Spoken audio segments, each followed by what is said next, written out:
Welcome to ધ્રુવીજ kitchen. આજે આપણે પરવળ બટેકાનું શાક કરશું.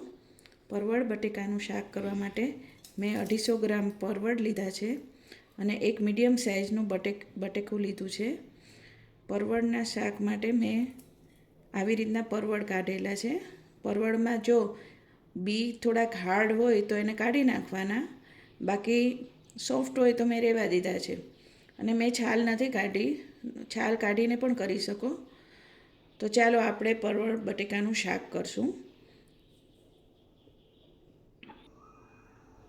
સૌ પ્રથમ કુકર લઈશું. આપણે આ શાક કુકરમાં બનાવશું અને ગેસ ઓન કરશું.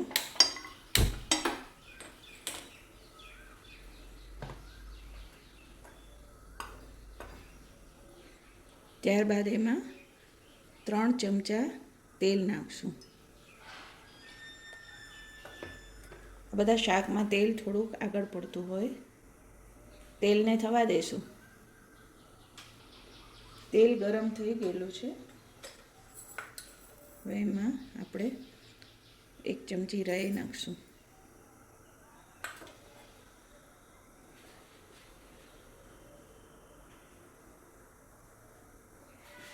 રાઈને એકદમ થવા દેશું.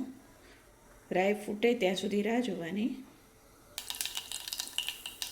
રાઈ આપણી ફૂટી ગઈ છે. ગેસને સ્લો કરી દઈશું. હિંગ નાખશું.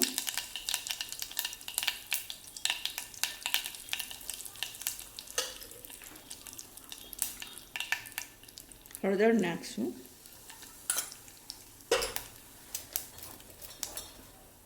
ત્યારબાદ આ પરવળ આપણે વઘારી લઈશું.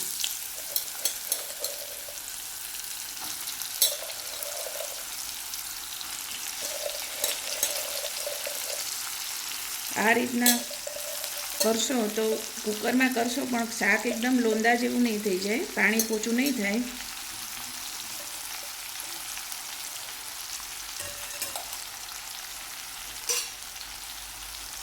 હવે સ્વાદ મુજબ મીઠું નાખશું.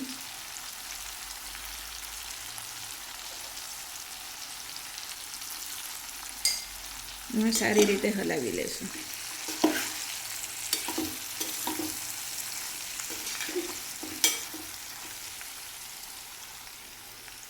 પરવળની છાલ થોડી કડક હોય એટલે એમાં એકદમ આટલો નખ ઉપર આવે એટલો સોડા નાખવાનો.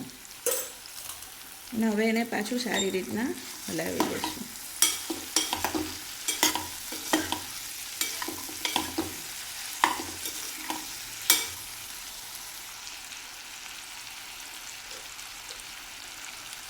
હવે એમાં એકદમ થોડું લાલ મરચું નાખશું. ધાણા જીરું નાખશું. 1 ચમચો ધાણા જીરું. થોડું પાણી રેડશું.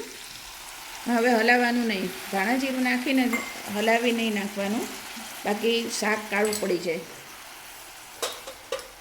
હવે કુકરનું ઢાંકણ ઢાંકી દઈશું.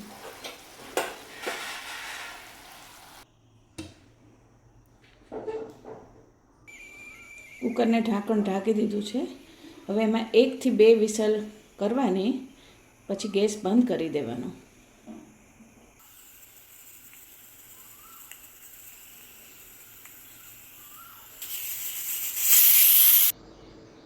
કુકર આપણે ચેક કરી જોઈએ.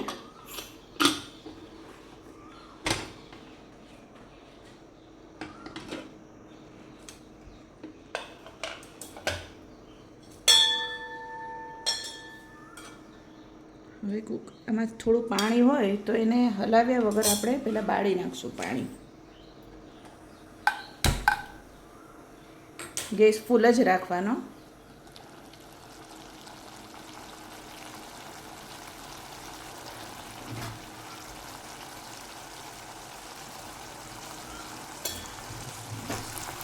પાણી બળી જશે એટલે એનો અવાજ અલગ થઈ જશે.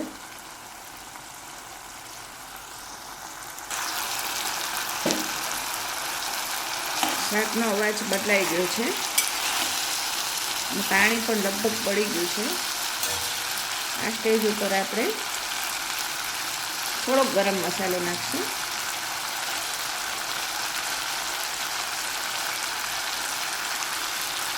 થોડી ખાંડ નાખશું. હવે એને સારી રીતના હલાવી લઈશું. જોઈ શકો છો તમે કે તેલ એકદમ છૂટું પડી ગયું છે. હવે એને હળવા હાથે હલાવી લઈશું.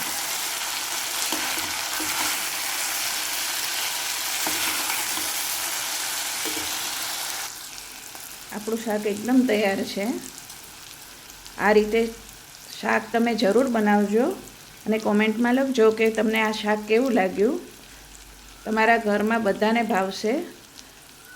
તમને મારી આ રેસીપી ગમી હોય તો મારી ચેનલને લાઈક કરજો, શેર કરજો અને સબસ્ક્રાઈબ કરજો. Thank you.